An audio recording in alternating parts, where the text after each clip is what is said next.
What's up, everybody? Welcome to the Simply People podcast. I'm your host, Dax Vanderwall, and this is season 1, talking about the magic of generosity. And joining me in this voyage of generosity is the new founder word of Simply People, Todd Thacker. Yes, ChatGPT came in clutch. Voyage. I mean, that should have been the word from the beginning. I actually love that. Voyage of generosity. All right. Maybe it's a little too much. I don't know. No, it's not too much, but We're not pirates. why don't we go out of space? What is that? Orbit? Wow. Orbit? Where we want people to land in the generosity orbit?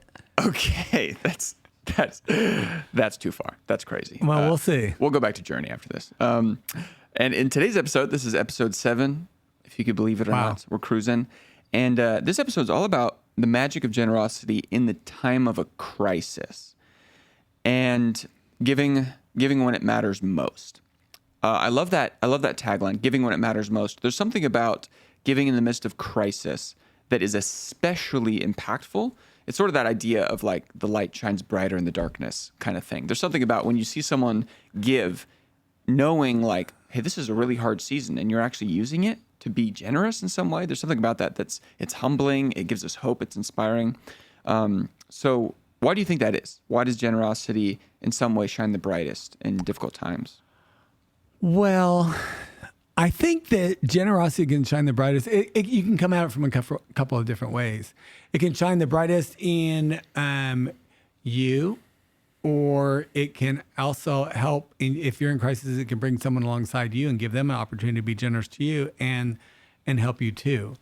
And I think, the reality is with generosity, it's if I'm the one being generous, then the focus isn't on me. And that does, I think, create a space to move you away from crisis. And I talked earlier, I think, about I was so busy helping Chad, the heroin addict, that I didn't realize how God was using Chad to help me and help me get over the fact that I had put a wall around my heart because my wife, as I think I mentioned before, she had reconnected with her high school boyfriend at year 20, and I didn't have a vote. And I was so busy helping Chad that I didn't realize that how my generosity toward Chad was actually helping me to heal my heart. And that was a really cool thing. And I think, honestly, again, we've talked about faith, but that is, I think, a lot of the Christian faith. It's like Jesus' grace for us. He's on the cross dying, is forgive them, they know not what they do. And if you can... That's a generosity. Forgiveness is a generosity. Yeah. And in the midst of him being crucified on the cross, in the midst of crisis, choosing to be generous. In forgiveness. Right. Yeah. Right. And, when in my own experience, when with my divorce, and it was, learning very quickly that, to pray for my ex-wife, to pray for her boyfriend, and that put me on a road to forgiveness, which it's hard. I'm not saying it's easy, but it's a path forward. And then Chad coming in and me starting to have Thrive students live with me and create a loving environment for people. All those things, were little steps to begin to tear down the wall I put around my heart because I didn't want to get hurt again. Yeah. So. Yeah. No, that's good. This is going to sound like a little bit of a stretch, but in some ways, people ask the question, why does God allow evil? Right. And actually, one of the popular responses to that is, I don't know, but it does give us an opportunity to grow. You can't deny that. Oh, my gosh. Sometimes we grow the most in the midst of some sort of crisis. Right. And so it does seem, even with a lot of your stories, a lot of it is people are in pain, and then that's where the transformation happens. Right. So it's very interesting. Yeah, it's super interesting. And honestly, Dax, that's what happened to me. And when my marriage failed and all these things were happening, that's when I reorganized my life. And as I was putting it back together, that's when generosity really took off and all these things. And so many kids that I mentor, it's like all the things that you like about me. Dax, I wouldn't know you but for the fact that I got divorced. Now, I'm not saying that that's what I would have chosen or anything like that, but that is a outcome of that because I worked to do it God's way and be generous and and again, generosity of forgiveness is a big thing. And then that also allows you to heal And it's so many of these things are counterintuitive. And that certainly, I think, is an aspect of generosity. And certainly in my own crisis, I definitely, and I may not have, I clearly with Chad, I didn't see it. Because I told you, I heard my neighbor saying, but you don't know what Chad's done for Todd. And I'm like, I don't think Chad's done anything for Todd, but actually he did a lot for Todd. Yeah. And it's really cool. Totally. Yeah, I mean, that's super encouraging, first of all, to anyone listening who might be going through a difficult time. Right. God definitely brought you to this podcast for a reason. Maybe now this literally is the best time in your life. Yep. Very pivotal time. Right. To really understand what generosity looks like. And it could look in so many different ways. Yeah. I can give you, with Chad, another story with Chad is that, so Chad left rehab. And so he was with me for 60 days. And even that was, a challenge for me because he left rehab. But he said he wanted to go back. So I said he could stay. And in that time, he went to Celebrate Recovery almost every night. And he had fallen, despite he was still in his addiction and he was sober, but at that time, but he was still, it was a struggle for him.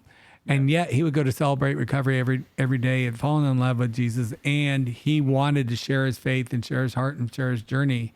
And so there was a situation where someone that was still struggling was being super generous with his time, and et cetera. And after he died, I had so many people come up to me and say, did you know Chad prayed for me? And I'm like, well, I'm not really surprised because that was his generosity, was being a prayer warrior for people. And he would come up to people and he'd be like, hey, can I pray for you? And you'd be like, okay. And then it was like, he would just change. And it was like this burden. It's like, oh. And I was like, I never understood it. But then I said at his funeral, it was like he was breathing out Chad, inhaling the Holy Spirit. And he would pray for people. And people, person after person, would come up to me after he passed away and say, he prayed for me. And what he prayed pierced my heart because there was a purity in that. And he had I guess the connection with the Holy Spirit and could really come alongside and help people. So there was someone that was clearly in crisis and ultimately lost his battle with addiction. Yeah. And yet he found a way to be generous and help so many people. And oh my gosh, at the hospital, there were, 100+ people came from Celebrate Recovery. He had phone numbers and all his crap from Celebrate Recovery. And it was just because he was willing to be open and generous with his story. Yeah. So that people didn't have to necessarily learn from their own mistakes. They could learn from Chad. They could see that here was someone that was struggling just as much or worse than they were. And yet he had turned his life around in a positive way and was working toward that. So again, that's giving hope and to others while also encouraging and growing Chad and helping him to realize that he could make a difference too. Totally. Yeah, and I don't know if this was Chad's motivation, but it is interesting. I do think when you're going through a rough time, you automatically feel for other people when you hear about their tough times, because it's like, I'm in so much pain right now, and it sounds like you are too. So maybe that was a part of his burden to pray for people, because he's like, in some way, I could just really relate to pain, to crisis. Right. And so I actually love that sometimes crisis really gives us a heart for others, and maybe that's one of the reasons why generosity in that moment is so powerful. Right. Right. And I think, yes, I think absolutely. I think it does. And I think what's interesting, I know from my own experiences, I would understand that more looking back. But when you're in the middle of it, you can't necessarily see all of that. So I would just want to encourage people. And I've got, my brother, I have 4 brothers. My oldest brother had a disease. I'm going to get it wrong, but body inclusion meiosis, I think is it. Okay. And we'll go with it. We don't know the difference. So, yeah. And it's like an ALS type disease, and it attacks the muscles in the front of your body. And so as Cliff was struggling with this, ultimately got to the point where he had to leave his home because he just needed more care. He was falling. If you brushed up against him from behind 5 years ago, he would have fallen over. Just a light tap, because the muscles were no longer stopping him from doing that. And it was very difficult for him to not be with his family 24/7 and to be in a thing, in a care facility. But the care facility ended up at was 3 blocks from downtown Ojai. Ojai is a charming little town in Southern California, not too far from Santa Barbara. And anyway, he was in a wheelchair, and he was, he loved music. He loved people. I always said he was like a giant teddy bear. In 3 years that he was at that facility, he wore out his wheelchair because he went 5,700 miles, and that he was out and about. So I would say, that's crazy. I couldn't roll 20 feet with him without meeting someone like, hey, Cliff. I mean, it was just like, we joked that he was the mayor of Ojai because he knew everyone. What was super crazy, ultimately he had to go to another facility because his condition made another drop, and then ultimately he could no longer swallow. And so he made the decision that, the time is coming. I don't even know how much more time he would have had, but he said, I want to have 3 days to really just kind of say my goodbyes. And it was amazing. And all these people came from both care facilities to say, I've never met anyone like you. I can't believe your courage. I can't believe your heart. One of the guys at the last place he was at, he was equally in wheelchair or nothing. Yeah. And yet he never went out, never did anything. Cliff came, Cliff befriended him, Cliff brought him out, and boom, he was like tooling out all over the place. But it was story after story after story. And the last thing I said to him, I was like, Cliff, we prayed, and we believed that God could heal him, but it didn't. But I'm like, look at what God did. You thought this was you were dealt, not you thought, you were dealt a crappy hand. Yeah. But look how God used this, and look at what you've done. Your generosity of heart, your generosity of spirit, your willingness to go out, your willingness to talk to anyone. Look at how richly you've come alongside people. And then it was really cool too, because a couple of his son, a couple of his son's best friends, who I've known since they were like 3 years old. They're in their mid-30s now. And they're talking to Cliff separately on a FaceTime thing. And they're like, you always noticed me. You always came alongside me. I could always talk to you. And I said to them, it's like you guys talk to each other. And they're like, we didn't. But they said exactly the same thing. And so it was just really interesting to see someone in a really, really, really difficult situation, how profoundly his generosity and putting himself out there had a really huge impact in his community, and actually allowed him, despite a crappy hand, to really live a fulfilling life. And he got to see that before he passed away. So that was just a really awesome experience for me. Yeah. In a tough situation, it was an awesome experience. Yeah, that's powerful. Yeah. What do you think motivated him to, be selfless in that situation? And I mean, I wouldn't have blamed him if he was just like, life sucks, God hates me, I'm just going to complain about this. There were times that it was hard for him. I'll be honest, but what we worked on, and which I think really applies to the audience and all of us, we have these situations, but let's adjust our perspective. And, it's just like, what could be the opportunity? And again, it wasn't, I knew as a mayor of Ojai, and I thought that was really cool, but I never had focused on the impact that he's having on other people, the motivation he's had on other people. The people in these care facilities were watching him go out and put 5,700 miles on his wheelchair and realize, oh my gosh, I don't have to be constrained by whatever my circumstances necessarily are either. I think part of it was who he was, and it took him at times time to re-engage with who he was and let that be enough. Because there were frustrations at time, but he had a strong faith, and we would pray that, that he could be healed. It didn't happen. But again, it was magical to see the impact that he had. And, it's like you said earlier, God allows certain things to happen or whatever. But for the AIDS crisis, I would never gone to Nigeria. Mm-hmm. Now, I'm not saying that, but there's something that's a horrible thing that actually ended up being a blessing for me because it got me to Nigeria, and it opened up this whole opportunity of generosity for me. Would I have done it? Would I have figured out another way? Maybe.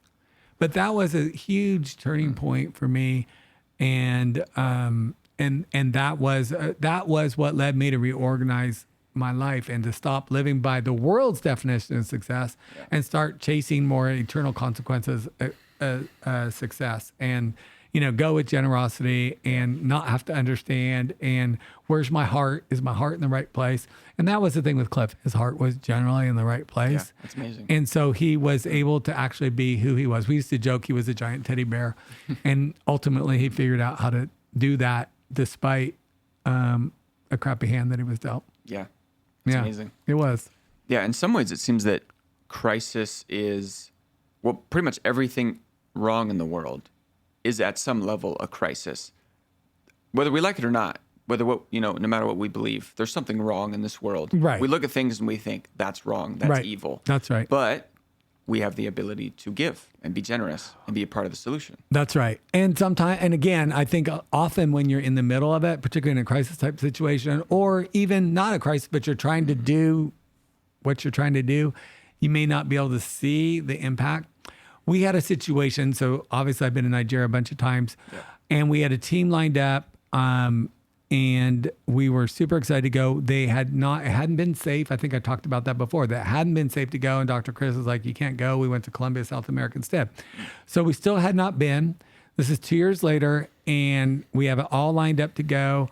It's not an official trip with my church because they still had safety, rightfully so, had safety concerns. But Dr. Chris had told me no for 2 years. And so now Dr. Chris is like, Todd, it's safe to bring a small team. I'm like, well, what's small? He said, no more than 8. So, I wanted to go. Another one of my daughters wanted to go. Her friend Sammy wanted to go. Some other people, so there were 2 adults, 3 guys, and 3 girls in their early 20s or maybe 20 years old that wanted to go. A week, so we're all set up. Everything had been good. The conditions there had been better and safe. So we were feeling super excited about it. The Sunday, so we're going to leave on a Sunday. The Sunday before we were supposed to go, a bomb went off in a church in Jos where we go.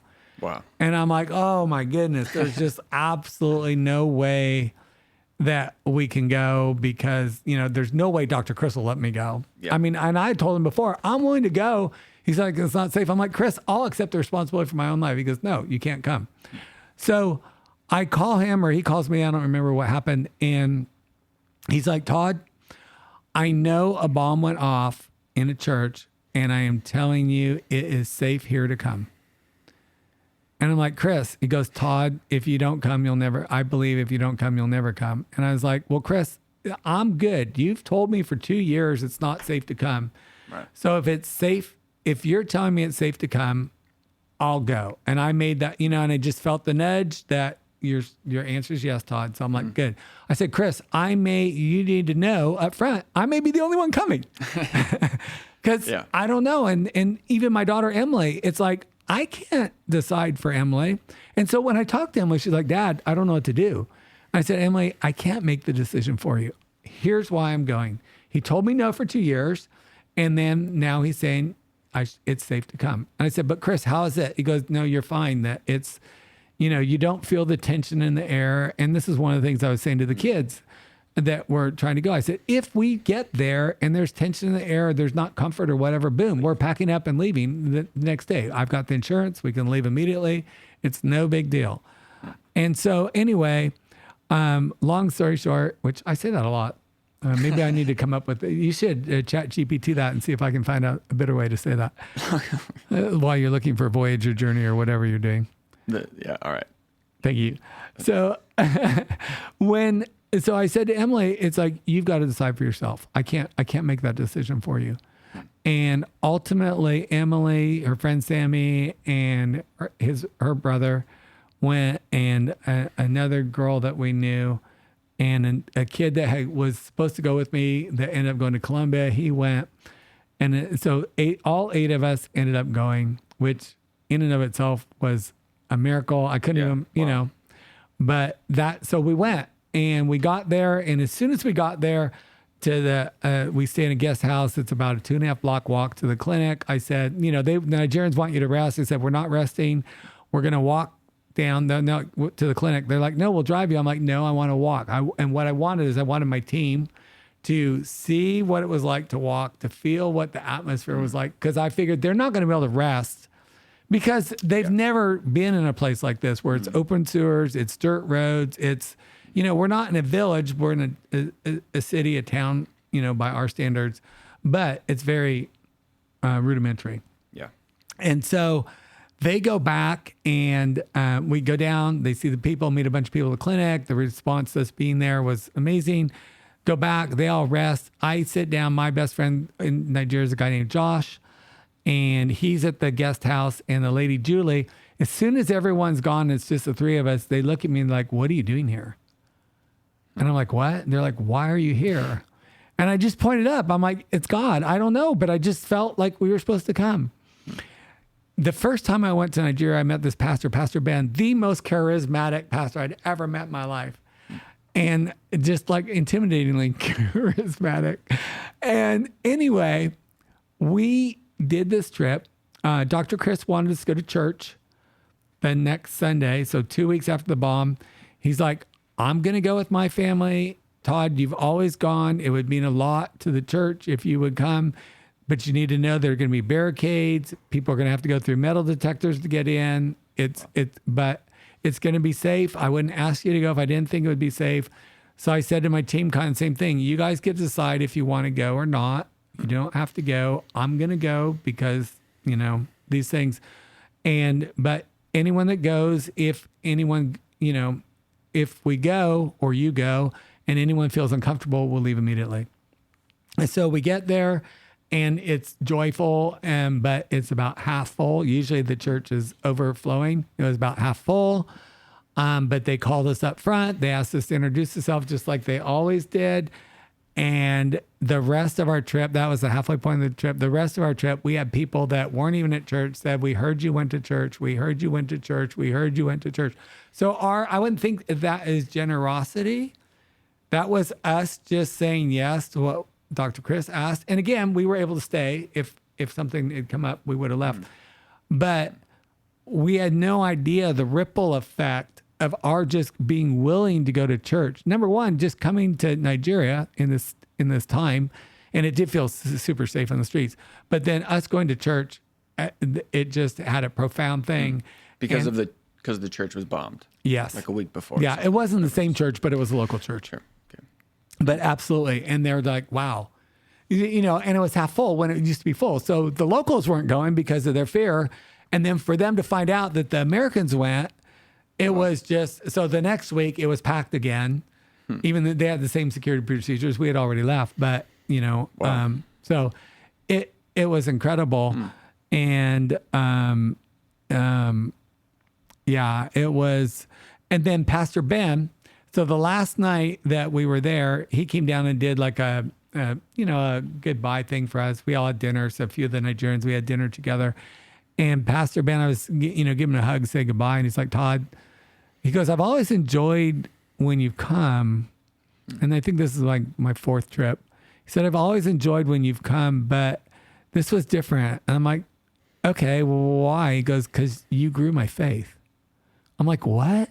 I'm like, Ben, you're the most faithful person I've ever met in my life. You and Dr. Chris. He goes, no, Todd. He said, you grew my faith. That you guys had the courage to come. You grew my faith. So there's in crisis. In the time, I didn't see it as an act of generosity. We were just trying to come and, do our mission trip. And yet, and if you had told me, Dax, like, oh, I had a dream that you're going to grow Pastor Ben's faith, I would say, well, that's a nice dream, but that's not possible because Pastor Ben has ridiculous faith. Yeah. And yet, in a crisis situation, because we did listen to, Dr. Chris, et cetera, we had a profound impact and helped that community. Our team helped that community heal at a faster rate than other places did, just simply because we were there. Yeah. Yeah. And that crisis scenario specifically there was some level of persecution. Maybe some Christians were persecuted before that. You coming in the midst of that. I just want to point that out because that is consistently in the Bible, in the New Testament. Yep. It's when we respond with hope, when we live a generous life in the midst of being persecuted. Yep. That's mind-blowing. People watching that are like, what is it about this Jesus? What is it about this person's faith? Right. And so I think that's something that made it, that was the hope part, is like they saw you like, wow, they're doing that in the midst of. And they look at us, they put us up on a pedestal, and it's like, whoa. you have this amazing life and you're choosing to potentially sacrifice your life to come here and support us in this time. And again, Dr. Chris said it was safe. So I felt like, and it was on my heart to go after he said that, but I felt like we were making the best educated decision. But, that was kind of between us and Dr. Chris, but this was the reality of the locals and our friends. And to your point, it was just profound in a way that we couldn't even begun to imagine. And that, in that instance, I would say that God used us and our willingness to go to actually be a healing agent for that broader community. And it was amazing. It was exhilarating. And, we weren't looking for any of that. And yet it was. Yeah.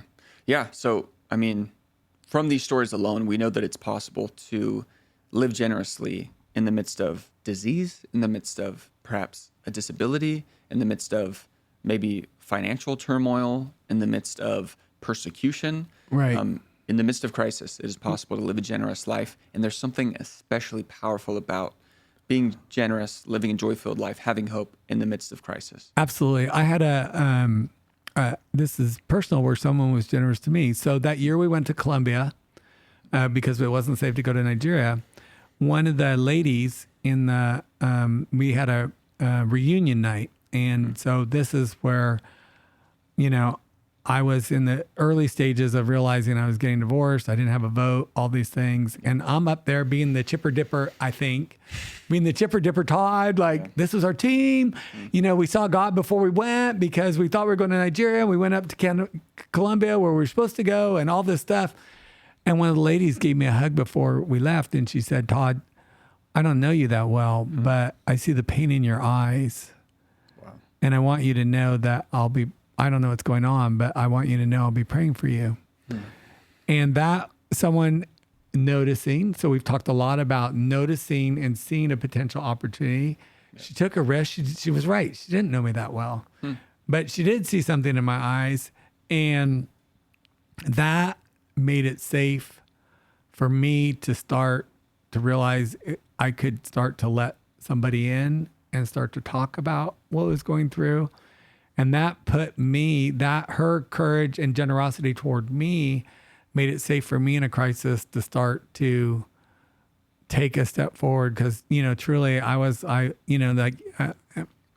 you've heard me say this before, but it was like I was in a dream where I couldn't run, where you can't run and you can't scream. Yeah. But that was my life. And because she said that, she made it safe for me.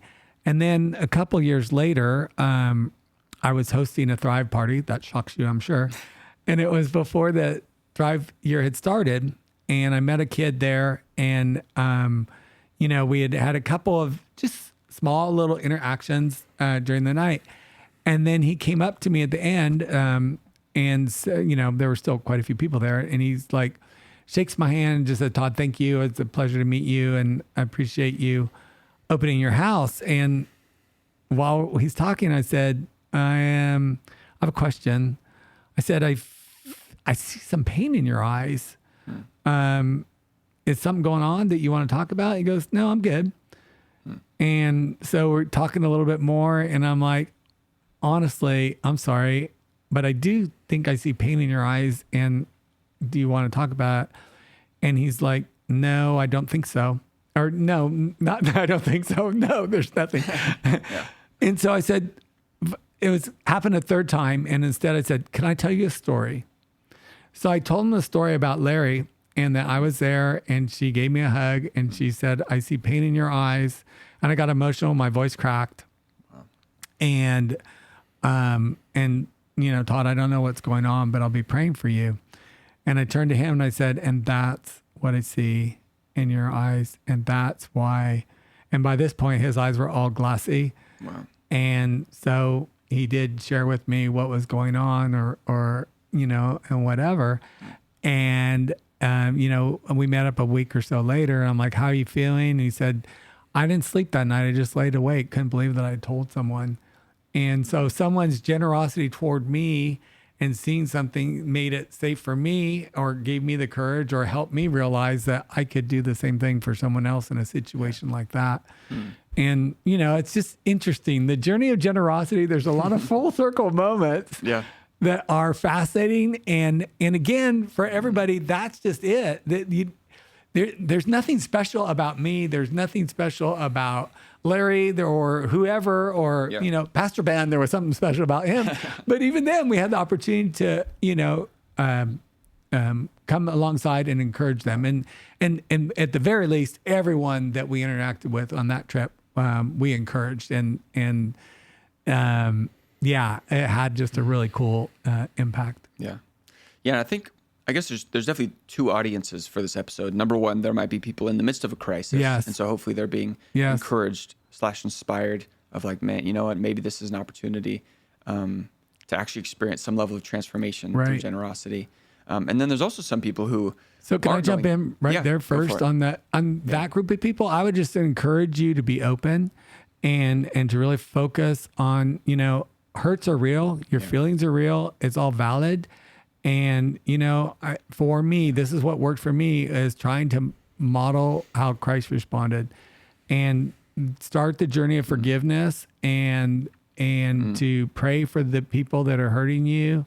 And that is what softened my heart and softened the hold that other people had and from my hurts had on me. And honestly, I'll be super candid about this. I was in the airport, and this is probably before Larry hugged me. This is probably leading up to that.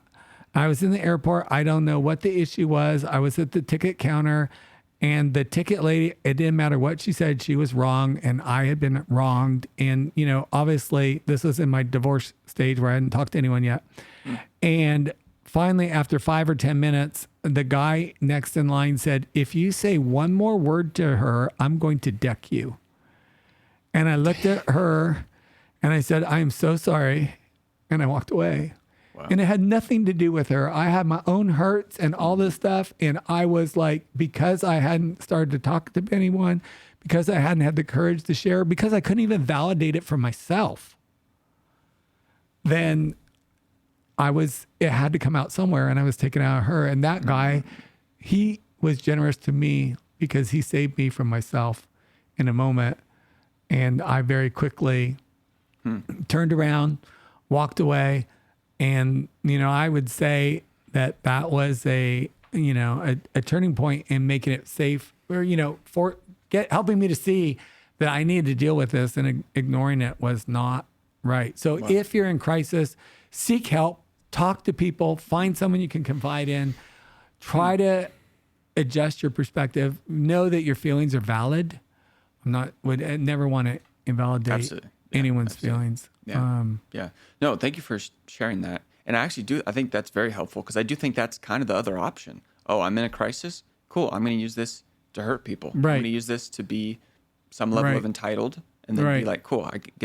But then generosity is the opposite. So we should hear both stories. And I do think this is the opportunity that we all have. And so, that's a great encouragement.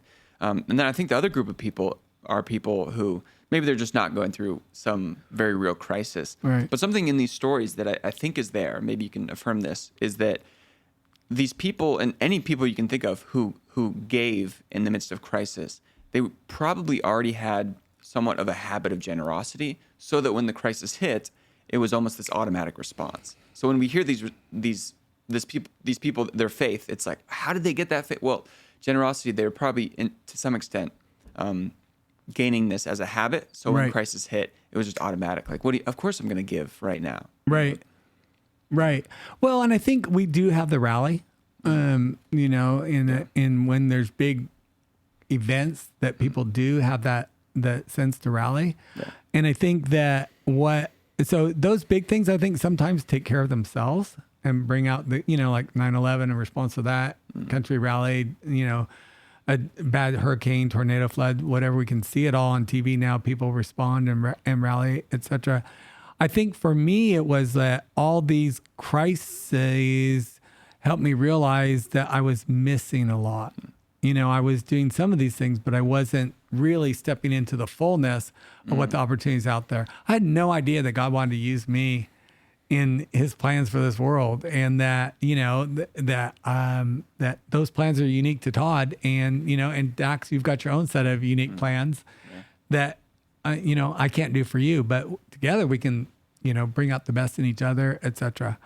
Yeah. So it is super interesting. I will say, building on what you were saying, it becomes contagious, but it's like a habit, and then that muscle goes. So more times than not, I will ask myself, is this an opportunity? Particularly like, you see homeless but it can be so many different situations. And I've just gotten to the point, it's super fun. I mean, I'm big on that. It's way more than money, but I've had people where it's just like, whatever.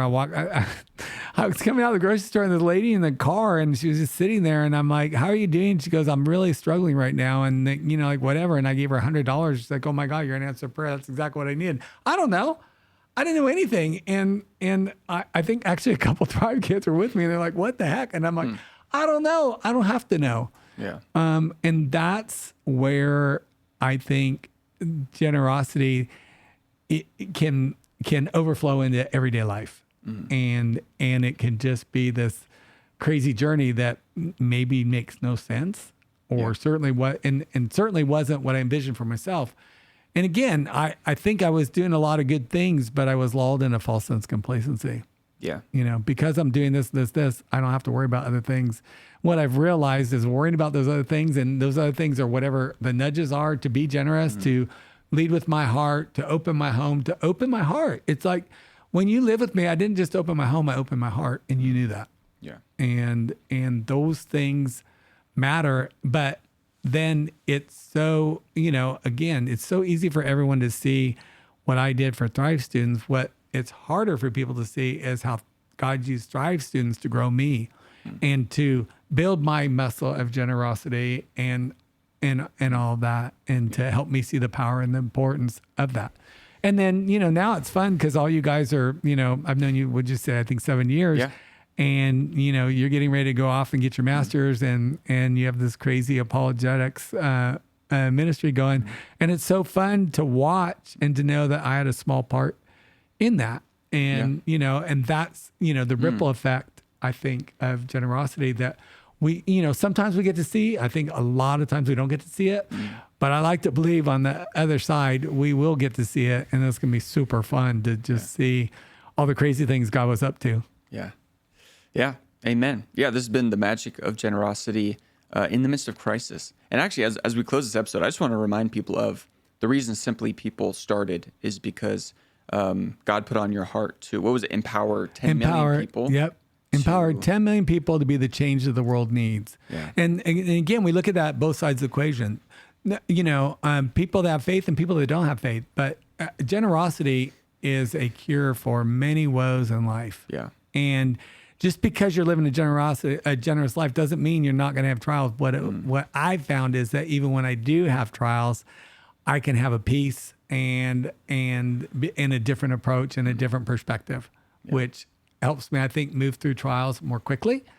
But Simply People, so we want people to believe that we're not waiting for the billionaires. Anyone already has everything they need. If God's nudging you to step into action, or you're feeling the call to step into action, you already have everything that you need, and it can be a little step. We've talked about it can be a smile, it can be a hello, it can be, how are you doing today? All those little things. It can be big things.